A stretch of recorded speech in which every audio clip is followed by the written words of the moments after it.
saw the bull in the ring drill, I believe, in the spring. I haven't asked you about that yet. What are your thoughts on that? And it's kind of been a long-standing football tradition. Oh, we'll do it as soon as we put the pads on. Yeah, no, we're gonna keep doing it. As soon as we put the pads on, though. Looks like the defensive backs got the better, especially in 7-on-7 and going into 11-on-11. They're breaking up a lot of passes.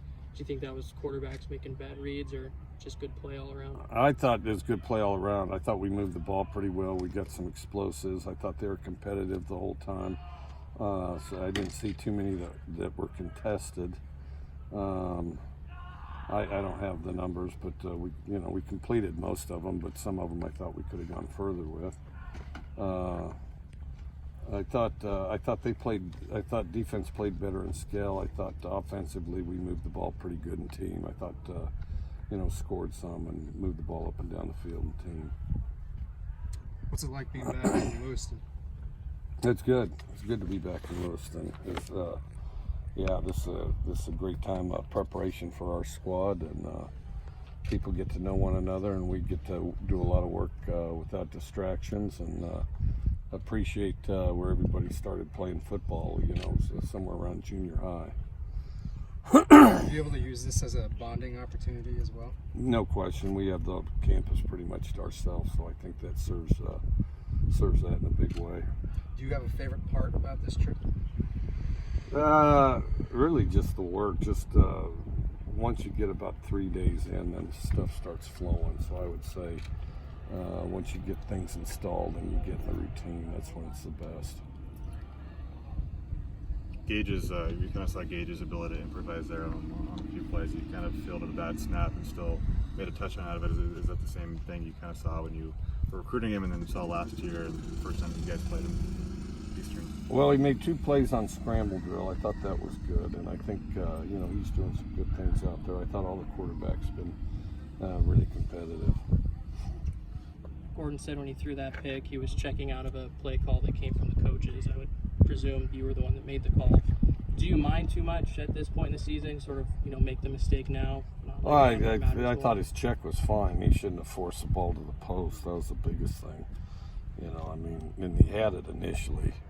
And just needs to put it out there. And then if he doesn't have that, then throw the slant, How well do you think Gage became a part of the broader group, the bigger team? Pretty good. I guess we're still kind of seeing that, I think the more reps he gets, the more, the more that happens.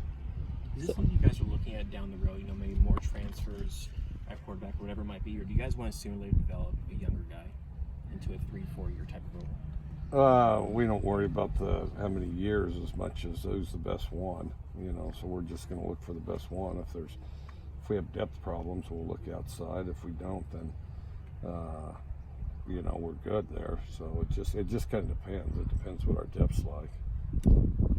Liam, Ryan, and Fred kind of struck an early friendship and both got here at the same time, and they're both kind of very different. Their personalities. Liam's loud and a little bit more brash, and Fred's one of the quieter guys. Do you find it funny that 2 guys with kind of different personalities and different vocal leadership styles are so close? I think they both elevate each other. It doesn't surprise me a bit. I've seen it for years, but Fred was very steady and consistent early. Liam was explosive and less consistent, but as he's become more consistent, he's both explosive and consistent, and I think has really done a great job.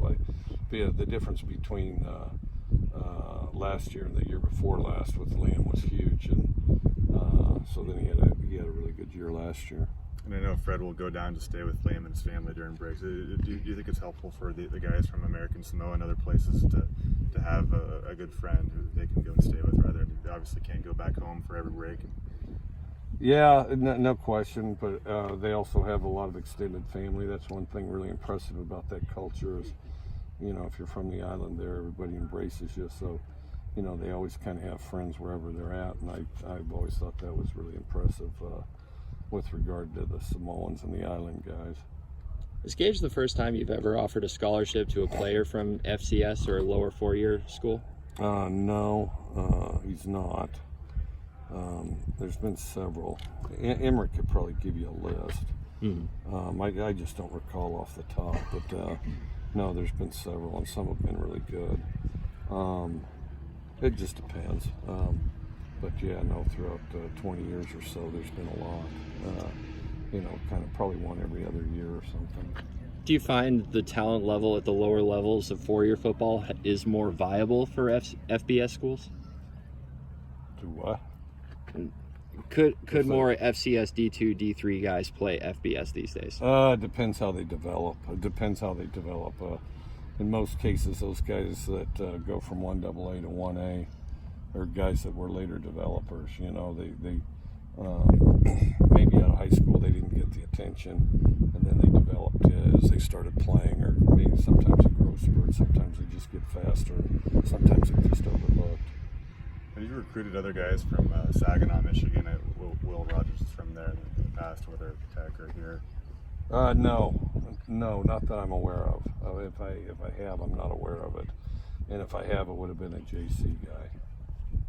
Do you like his kind of style of communicating with people? He's pretty loud out there, and he's one guy you can always kind of hear his voice, and he likes to chirp at the offensive guys, and he keeps it kind of focused and fun, but he definitely kind of lets his voice be heard out there. Well, he's done a really good job as far as becoming a more consistent, explosive player, and he's awfully hard to stop out there. So he's really done a good job. When did you convert to being a fitted hat guy? I didn't really. If it fits, I wear it. And this happened to fit. I didn't really search for it. It's just kind of in a pile. It had a mesh back was probably the single biggest thing, and I've always liked the logo. My favorite logo is this, or the Coug head. Have you always worn cargo shorts as a coach? Yeah, so for the pockets. Yeah. Yeah, you always have pockets. I don't understand those nylon shorts. You jog around and your stuff flaps all over the place. I've never liked those. How many pairs of cargo shorts do you have? Difficult to say, because now it's gotten to where they'll give them to me, or Nike will say, "Here, check these ones out," type of thing. Coach. Thanks, Coach. And on a high note. Thank you. All right, thanks.